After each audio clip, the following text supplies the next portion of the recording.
Hey everybody, welcome back to Push Talk. Today is October 27th, James, and we have a very special guest with us today. Yes, we do. We have the one and only, the Prison Doctor, fresh out of Atlanta, man. How are you doing this morning? I'm doing very well, excited, and very glad to be on your show. So first off, I want everybody to get to know who you are, the story about how the Prison Doctor even came into play. And I think you told it so profoundly at the meeting where we met a couple of weeks ago. But just explain to everybody who you are. Well, my name is Myron Fountaine. I'm a prison prevention specialist. I mentor at-risk youth. As a person who went to prison myself for a long time for vehicular armed robbery out of Detroit, I came home after all the years I served, and I was motivated to want to give back to my community. So I says, let me come up with something that, where I can help the community that I once stole from. And I came up with an organization called the Prison Doctor. And God has blessed it tremendously, where I'm able to do house calls and knock on doors and mentor some of the worst gang members, the most violent little kids you can ever possibly imagine. I go into those homes and I'm able to transform their lives in a way that most people can't. Police officers seem to not be able to really be effective with kids today. And God has anointed my life in such a way where I'm able to get through to them in a way, and it works very well. So one of the things that I think we talked about recently is that we know that we have to start really going after our youth and talking to our youth. We know that they're one of the main factors right now. Like if we can catch them while they're young, pretty much we can help prevent them from ending up becoming a long-time offender, right? Absolutely. Why is it so important that we invest in our youth, and why is it so important that we invest in our youth now? Well, because our youth is our future. I mean, it's as simple as that. I mean, what you see today is going to be a byproduct of what you get tomorrow. So I'm a very passionate person when it comes to our kids, and I'm very passionate when it comes to how parents parent. We often talk about stop the crime and stop the violence, but we can't talk about stop the crime and stop the violence until we talk about stopping parental foolishness. And that's just a reality. The apple don't fall too far from the tree. So if we don't address how parents parent and the things that they're doing that are causing our children to be so callous, so brazen, and so disruptive nowadays, and so non-caring about their lives, then we have to address, the parenting aspect of it. What are parents doing that maybe are perpetuating some of the violence in our own communities, even in our own homes. So I'm very serious about getting with the parents and sitting them down and trying to find out what they could be doing wrong. Because Sean, the reality is, when I do these house calls, oftentimes after I spend 5 minutes with the parents, I quickly understand what's going wrong with the child. And that's interesting too. We were just actually holding a discussion I think the other day about there's a football player I'm working with now who's getting ready to build a school in South Fulton area, but we was talking about, he's going to be hosting kids between the age of 12 to 18, but we were just talking about the fact that they come through your program for like 2 or 3 years. Ultimately, that 12-year-old is going to go back home to his parent, right? Mm-hmm. And if we haven't rehabilitated the parent, the work that we've done on the child Absolutely. Becomes in vain, Absolutely. pretty much. Absolutely. Well, yeah, I mean, the reality is, and again, it goes back to the parents, man. I've mentored kids, man, and where they would literally confess to me and say, hey, look, it's my mom or my dad. They're doing A, B, or C, and it's causing dramatic effect on their child's behavior. One of the things that I often talk about is the music. My dad was a Motown funk brother. So the horn on Marvin Gaye's What's Going On, Let's Get It On, that's my dad, Eli Fontaine. And back then, the music was inspirational. You know what I mean? It was inspiring. And groups called themselves the Supremes and the Miracles. You know what I mean? Supreme meaning the highest. And today kids are calling themselves B's and H's with problems. You know what I mean? And they're listening to music that defiles and degrades women. And oftentimes it's the parents who's playing this garbage in the homes where the kids have no escape. Right. So you have a child who has an undeveloped mind. His mind and brain is still growing. He's still taking in information, but yet we're polluting it before it's even fully developed with things that are so detrimental, it's ridiculous. And I have a serious problem with that. So until parents start taking accountability for their actions, then the kids, our society is going to be ruined. People are, acting like this, it's a mystery and what's going wrong with our kids. Everybody's acting like this is a big mystery. Why they're so bad? Why they're so brazen? They don't care about their lives. I don't understand how it's a big mystery when we know that the root is what you're doing at home? Yeah. You know what I mean? You know, if you remove God out the equation, which is another thing, Sean, that I speak about, very, very no nonsense. When we have moved God out the home and we don't speak no kind of spirituality to our children, there's no accountability there.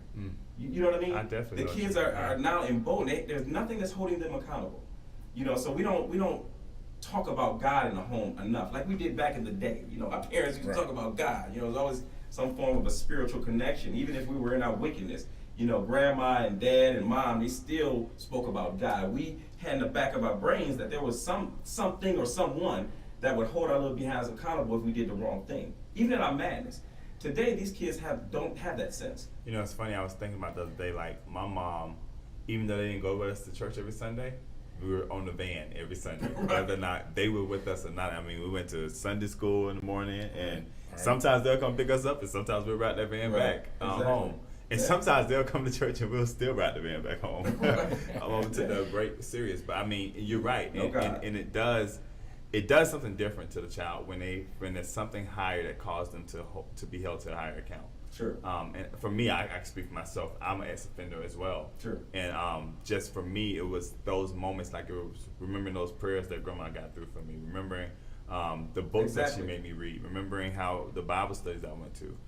Remember the discipline they taught you, that when you go into like there's certain places kids go now, and I realized this, that they don't consider it to be a place of holiness. And even churches, like kids are disrespecting churches now. Absolutely. And back in our day, it was serious. Like when we went to church, there was no cell phone for us to have, and now you know, a child, you take away the iPad, they ready to tear the church down. Exactly. Well, and going back off of what you just said about, you know, the scripture and remembering certain things that empower you.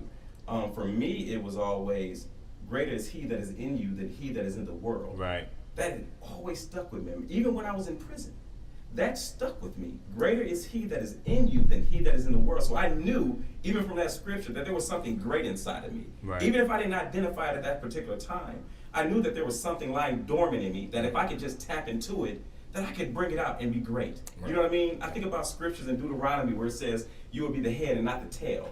I think about things like that, and that stuck with me as a child, because my mother and grandmother used to say those kind of things as a kid. All the time I would hear that in the house, even in my madness. Right. That stuff, because the Bible tells you about when you plant the seed, you know what I mean? One day it'll grow. Right. That's right. And so unfortunately I had to go through some of the things that I went through, but it made me a much better person. It made me a more person that's empathetic and sympathetic to our children, to our youth. Yes. Because that's where I went wrong. Right. So I'm very passionate about the kids, Sean, and I don't play. I really don't. I don't. Oftentimes, it's like when we get around people in power, you know, like our legislatures or our mayors or governors or whomever they may be, that sometimes we don't speak the truth to them. We don't say what we really feel or what we really know to be true. We'll cow down. And I think until we learn to speak truth to power, real change will never come. But I think also, too, for those who have that platform to be able to be in the room of power, we have an obligation to carry the concerns of what we hear to power. Absolutely. And hold them accountable. No doubt about it. And that's one thing that I'm all for. Like anybody I've ever spoke with, if there's an issue on the table, we're going to address that issue. If you don't want to address the issue, you don't want to talk to me. Sure. Because like we did something this morning, and I put on the board while you were sleeping, and I got these stats of how many deaths there were yesterday. It was about, I think it was like 18 deaths yesterday in the Metro Atlanta area, and 3 of those were kids, right? We talked about how many people were incarcerated yesterday, and how many of those people who were incarcerated were able to bond out, right? It's just so crazy that while we're sitting up here talking, while we're sitting up here having these platforms, and we're creating this environment, we're doing nothing with the platform, right? And it means nothing to have the platform and do nothing with it. Sean, every election season, we have these people that run for office, and this isn't new stuff. This isn't like new information. They've been doing this stuff for decades, man. Where they run for office and they give these eloquent speeches, they make all these elaborate promises. You know what I mean? That we're going to fight crime, and we're going to do this and that. They do it all. The president, everybody has done it for God knows how long. But every election season, when we put these people in office and they don't deliver on their promises, we don't hold them accountable for nothing. Not at all. We don't. I mean, I would even suggest even blackballing them, something. Right. When you make a promise and you don't deliver on that promise, when you get out of office, there has to be a consequence. I mean, whatever it may be. Right. And I mean that because, like Sean said, our kids are dying daily, and that's not a joke, man. And I think that people, we become like selfish to a degree as a people, where we can literally see somebody getting hurt or somebody getting victimized and not even want to do nothing about it because it's none of our business. That's what we say. Well, that's not my business what's going on with that little girl next door. Let them deal with that. Right. It's not our business that little lady getting, that lady's getting robbed on the corner, or somebody's beating her up, or some young girl is getting beat up on the corner by her boyfriend. Just keep going, leave it alone, don't get involved. I think we become that kind of a society, a hush-hush society. Right. You know what I mean? And I have a problem with that, quite frankly, Sean. I believe that men need to start standing up and showing out. That's what I believe. I believe that our men have been made impotent in a large degree today, where we don't stand for nothing, for the most part. I'm not saying all. For those who's listening or maybe watching, I'm not saying all. I'm saying the majority of men today are not the type of effective men that they should be in order to help their children. We don't speak God as men. Right. We don't sit here and lay down good role models to our children. We don't stand up and speak against things that we know are fundamentally wrong. We'd rather shut up, stay quiet, mind our own business, and live our lives and behind our closed doors. And I'm saying, in order to help the community, to go back to citizenship, you know what I mean, where your neighbor was your responsibility. Things that happened on your block was important to you. Today, it's like nobody cares, man. It's like, no, we doing us. It's behind our closed doors. Let the Joneses do the Joneses, and we doing us. And I'm saying, in order to make any kind of drastic change that needs to be done, then we're going to have to come together as a community, start being more activists, and more about citizenship. Until that happens, Sean, quite frankly, this stuff is going to keep spiraling out of control, and we'll be at these kind of tables and going to 1,000 Stop the Violence rallies and Stop the Crime rallies and just going through this crap another 10 years from now. Right. Our kids can't wait, so I think we need to take more of a strong stance. Yeah. A lot of that, getting back particularly to men, we have gotten away from our responsibilities, and the proverbial adage of raise, it takes a village. Absolutely. We just, the villagers have either fallen by the wayside, prison, we have disappeared. And we're not doing the village raising as we should, and we definitely need to get back to that. Is there any particular, or if you can wouldn't mind sharing with us the procedure when you arrive to someone's house? Sure. I just did one last night. But can I back up, if you don't mind? I want to address something real quick, going about cowardly men. And I mean no disrespect. I was recently at a forum, not going to say where or how it went, and I had made a statement that the cost of locking someone up in Georgia is $90,000 a year. And if we were to prevent 600 potential at-risk kids from going to prison, that we would save in taxpayer money something like $54 million, right? Right. A particular individual had stated in rebuttal to what I said that, do you understand how much pushback we would get if that was to happen? How much pushback would happen? Because that's a lot of money, and the prison system wouldn't like that. And in my mind, I was saying to myself, that is ridiculous. Why would you care about pushback from the penal system and them losing money? They wouldn't like to lose $54 million in taxpayers' money, that they would fight us on that issue. Mm-hmm. Why would you care if we're talking about saving 600 kids' lives? So in other words, you're telling me that because of the pushback, we shouldn't focus on saving that that kind of money or helping 600 kids not go to prison. Right. So it's those types of things that bothers me.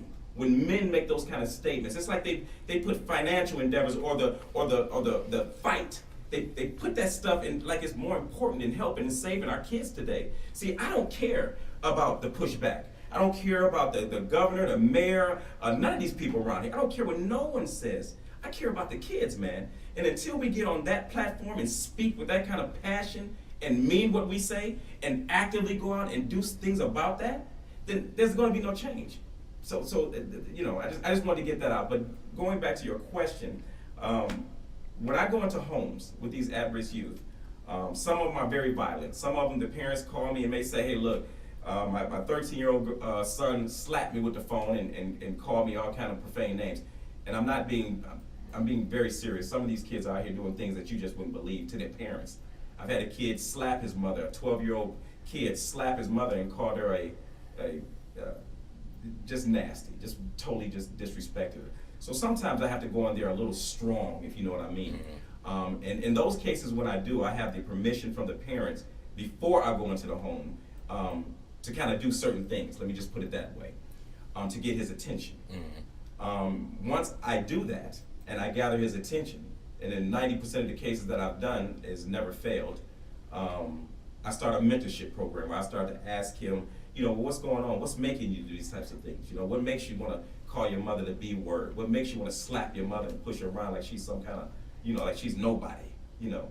And it goes into a mentoring, you know what I mean? I won't go into the exact methods of what I use, but if you know more about it, for any listeners or viewers, you can contact me through the Prison Doctor on my Instagram, the Prison DR, or you can call me, 313-401-9766, and I'd be more than glad to share that information with you.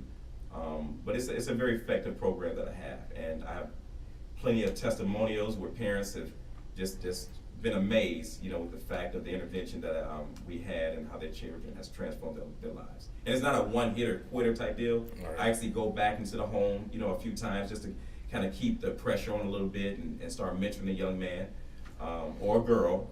And like I say, it's a very, very good program, and it has a high success rate. Awesome. You do you have a staff with you as well? Other females to help you with the female children or whatnot? Great question. Yeah, I actually do. We just hired, or actually brought aboard, our first female prison doctor a few days ago. Asia is her name. Congratulations. Yeah, absolutely. I actually have on my Instagram, the latest post. If you go on my Instagram, the Prison Doctor, the Prison DR, you'll see that posting with her. But she's an athlete. I think she's 23 years old. Has a great following on social media. She has great influence, and she's been through something. She has a testimony, and she has a passion to want to help kids and young girls. And she met with my board of directors the other day, and we all voted her in. And she's ecstatic. I'm ecstatic, and we're going to do great things. Wonderful, wonderful. Man, thank you for coming. That's amazing, and I really do appreciate the work that you do. And we have to, our two organizations have to figure out ways where we can work together.